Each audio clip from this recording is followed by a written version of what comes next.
मित्रों नमस्कार, स्वागत है आप सभी का द पीपल वॉइस में। मित्रों, आज हम कुछ अलग से चर्चा करना चाहेंगे। आप बने रहिए हमारे साथ। ये वीडियो ज़्यादा लंबा नहीं होगा, 8 से 10 मिनट का होगा। इस गुजारिश के साथ भी कि आप लोग ज़्यादा से ज़्यादा लोग इसको सब्सक्राइब करें और इसको अपने लोगों तक भेजें। जानकारियां जो हैं अपने लोगों तक भेजें। हालांकि मैं बहुत सारे ग्रुप में इसको शेयर कर रहा हूं, लेकिन वहां से रिस्पांस बहुत अच्छा नहीं है। आप लोग जब तक वीडियोस फॉरवर्ड नहीं करेंगे तब तक लोगों तक ये जानकारी नहीं पहुंचेगी और जो हमारी सोच है वो पूरी नहीं होगी। ज्यादा से ज्यादा सगा समाज इससे शिक्षित प्रशिक्षित हो और अपने समस्या का समाधान वो खुद कर सके, इस तरह की जरूरत हमें महसूस हो रही है। तो आप लोगों से गुजारिश है कि आप लोग इस कार्य को करें। बने रहिए हमारे साथ। आज एक टॉपिक हम ले रहे हैं क्योंकि कल और परसों के जो वीडियोस आपके बीच में गए हैं उस पे गाजीपुर से, सिद्धार्थनगर से, बलिया से कि सर हमारे प्रमाण पत्र नहीं बन रहे हैं, कृपया बनवा दें। मित्रों, मैं एक चीज स्पष्ट करना चाहता हूं कि आपको अपने अधिकार के लिए संघर्ष स्वयं करना होगा। एक सामाजिक कार्यकर्ता का, एक एजेंसी का दायित्व तो इतना ही है कि वह आपको आपके संघर्ष के लिए सक्षमता प्रदान करे, आपको सक्षम बनाए, आपकी कैपेबिलिटी को इम्प्रूव करे ताकि आप अपने समस्याओं का समाधान खुद कर सकें। मित्रों, आपके पास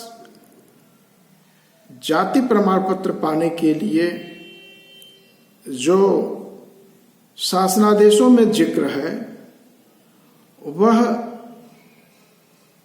फसली यानी भू अभिलेख, राजस्व अभिलेख वो होना चाहिए। और उसमें यह व्यवस्था दी गई है कि जिसके भू अभिलेख में गोंड लिखा हुआ है उनको तुरंत जाति प्रमाण पत्र जारी किया जाए। यह शासनादेश आपके फेवर में है। और जिनके पास भू अभिलेख नहीं है उनके स्कूल लिविंग सर्टिफिकेट, जिसको हम लोग टीसी बोलते हैं, और परिवार रजिस्टर, जिसको कुटुंब रजिस्टर भी बोला जाता है, और स्थलीय पूछताछ। अगर आपके पास स्कूल टीसी है,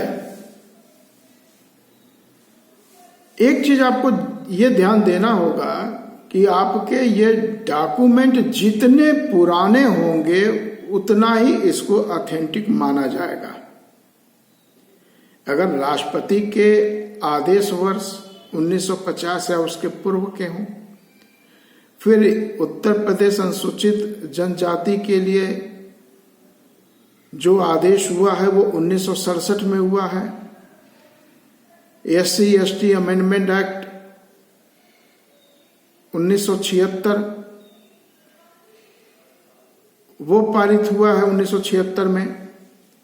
तो आपके पास जो प्रमाण पत्र होना चाहिए, स्कूल लिविंग सर्टिफिकेट या भू अभिलेख, ये पर्याप्त पुराने होने चाहिए, जिससे कोई ये न कह सके कि ये अनुसूचित जात में आ गए और उसका इन लोगों ने फायदा उठाया और अपने को गौण लिखने लगे, गौण बोलने लगे। ये मौका उनको नहीं मिलना चाहिए। ऐसा नहीं है कि फर्जी प्रमाण पत्र नहीं बनाए गए हैं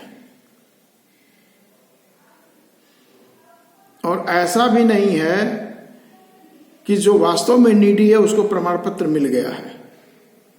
ये दोनों बीच की स्थितियां हैं। आपको अपने अधिकार के प्राप्ति के लिए स्वयं संघर्षरत होना होगा। जब तक आप किसी दूसरे से उम्मीद करेंगे कि वो आपका प्रमाण पत्र बनवा दे, तो ये सारे काम फर्जी ही होंगे। यह मैं आपको एक सलाह भी दे रहा हूं और चेतावनी भी दे रहा हूं, क्योंकि पैसे का जमाना है। पैसे के चक्कर में बहुत कुछ अनाप शनाप रिपोर्टें लग जा रही हैं, उल्टे सीधे प्रमाण पत्र जारी हो जा रहे हैं। जो उसके पात्र नहीं है उनको भी जारी हो गया है। मैं ये कहना चाहता हूं कि यदि प्रमाण पत्र आप किसी भी विधि से प्राप्त कर लेते हैं, तो आप ये मान के चलिए आप नौकरी करने जाएंगे, आपका नौकरी के लिए सिलेक्शन होगा, तो वहां से वेरिफिकेशन आएगा। और यह जरूरी नहीं है कि जो व्यक्ति प्रमाण पत्र जारी करते समय आपके साथ था वही व्यक्ति प्रमाण पत्र के सत्यापन के समय आपके साथ हो। प्रशासनिक अधिकारियों का ट्रांसफर होता रहता है, कोई 1 साल रहता है, कोई 6 महीने रहता है, कोई 3 साल रहता है, इसलिए यह गारंटी नहीं है। आपके पास डॉक्यूमेंट हो, डॉक्यूमेंट में गोड़ लिखा हो, गोड़ लिखा हो या गोंड लिखा हो, उसके लिए कोई दिक्कत नहीं है। शासनादेश उसके लिए है और वो आपका जारी होगा। आपके समक्ष एक समस्या आ रही है कि जन्म से गौण होते हुए भी आपके खिलाफ कोई ऐसे डॉक्यूमेंट निकल आ रहे हैं, खासकर किसी ने तालाब का पट्टा लिया, किसी ने जमीन का पट्टा लिया, उसमें उसको ओबीसी का बता दिया गया, चाहे उसको कहार बता दिया गया हो, चाहे उसे भड़भूजा बता दिया गया हो, और पट्टा उसको मिल गया हो। ऐसे लोग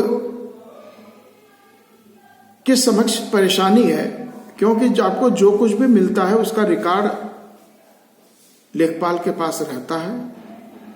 आपके रिकॉर्ड रेवेन्यू रिकॉर्ड रूम में वो रिकॉर्ड रहता है और जांच होता है तो उस रिकॉर्ड को देखा जाता है। और ऐसा मिलने के साथ ही कहा जाता है कि आप वो गौण नहीं हो जिसको नोटिफाइड किया गया है, आप भड़भूजा गौण हो, तो आप कहार के उपजाति वाले गौण हो, मतलब आपको परेशान किया जाता है। ऐसे केसेस में जहां आप जन्म से उस जाति के हो जिसे अनुसूची में, चाहे वो अनुसूचित जात की अनुसूची हो या जनजात की अनुसूची हो, उसमें वो जात अगर इंगित है और उसके अतिरिक्त आप किसी और जात का भी फायदा उठा लिए हो, तो बेहतर हो कि आप राजस्व अधिकारी के समक्ष उस गलती को सुधरवाएं। भागे नहीं, सुधरवाएं, क्योंकि वो जब जब दिखेगा तब तब आपको परेशानी होगी। आप खुद चैन की नींद नहीं सो सकेंगे।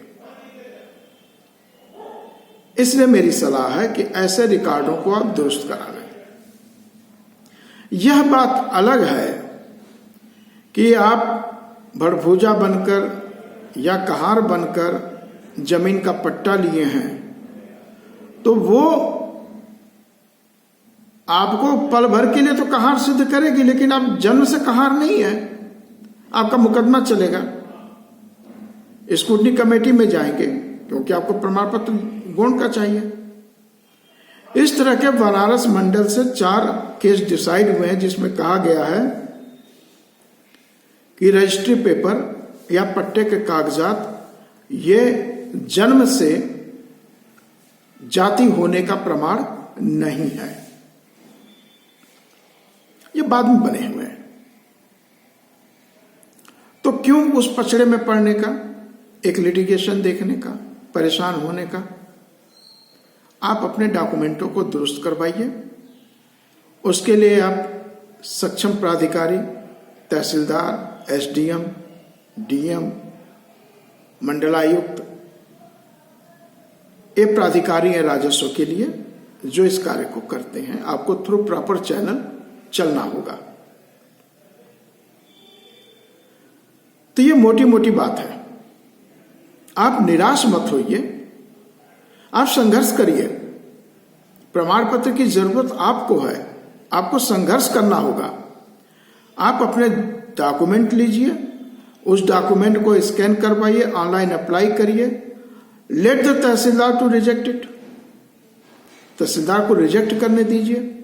उसके रिजेक्शन के बाद उसके पत्र को लगाकर आप जनपद स्क्रूटनी कमेटी के समक्ष पेश होइए कि सर मेरे सारे रेवेन्यू रिकॉर्ड या जो कुछ भी रिकॉर्ड आपके पास है यह मुझे जन्म से गुण सिद्ध कर रहे हैं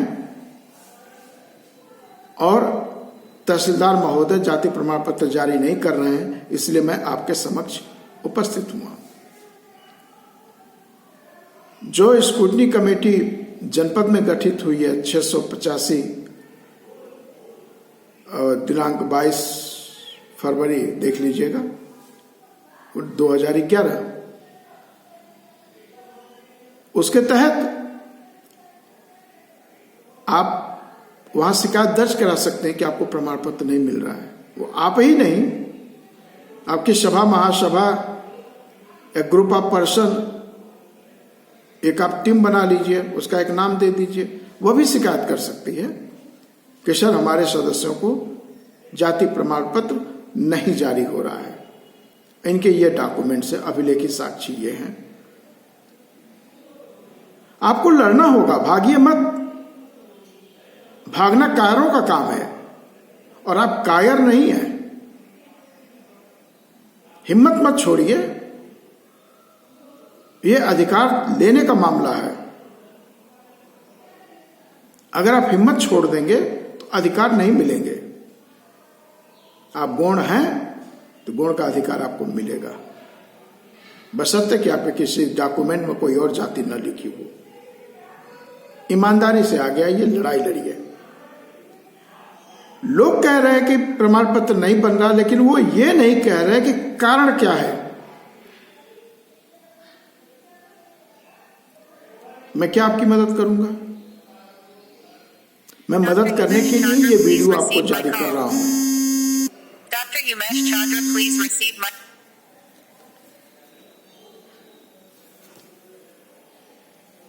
मदद करने के लिए मैं ये वीडियो जारी कर रहा हूं। आप लोग आगे आइए। साथियों, सक्षम बनाने के लिए जो कार्य करना होगा, इवन आपके क्षेत्र में बैठक करना है, प्रबोधन करना है, उसके लिए भी ये समिति के लोग आएंगे। लड़ाई हम लोग लड़ रहे हैं, कोर्ट की लड़ाई लड़ रहे हैं, लेकिन आपको कोर्ट में खड़ा तो होना पड़ेगा ना। आप आइए, लड़िए, अपनी लड़ाई स्वयं लड़िए, दूसरे को माध्यम मत बनाइए। क्या ज्ञान की कमी है, क्या आपको चाहिए, कहां से आप परेशान हैं, वह बताइए। उन कमियों को दूर करने का प्रयास किया जाएगा, लेकिन स्वीकार आपको करना है, खड़ा आपको होना है, कोई दूसरा आपके लिए नहीं खड़ा होगा। मित्रों, एक अच्छी शुभकामनाओं के साथ मैं यह गुजारिश करता हूं, आप सफल हों, आपके प्रमाण पत्र बनेंगे, आप डट कर खड़े हो जाइए।